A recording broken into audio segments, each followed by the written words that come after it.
પ્રકૃતિના નિયંત્રણ હેઠળ અને કર્મના સિદ્ધાંત પ્રમાણે જેવું વાવીએ ને એવું જ મળે.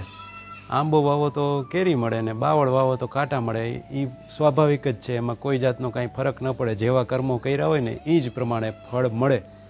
પણ જો પ્રભુનો દ્રઢ આશ્રય હોય અને એની નિષ્ઠા હોય ને તો તમારા પ્રારબ્ધમાં લખેલું સૂડીનું દુઃખ હોય ને એ પણ કાંટેથી મટી જાય.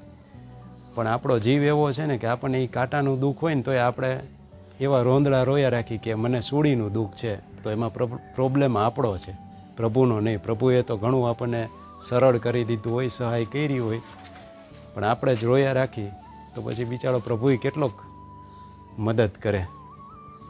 એક સાધુ ચાલ્યા જતા રસ્તામાં એને ઠેસ વાગી ને એના અંગૂઠો છે એ કપાઈ ગયો.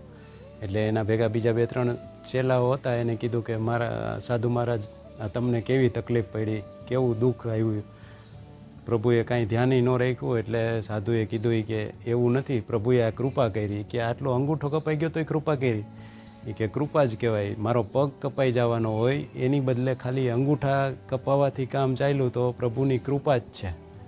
એટલે આવી દ્રષ્ટિ આપણી હોય તો કામ ચાલે, નકર તો આપણને કાંટાનું દુઃખ હોય એ પણ સૂડીનું લાગે.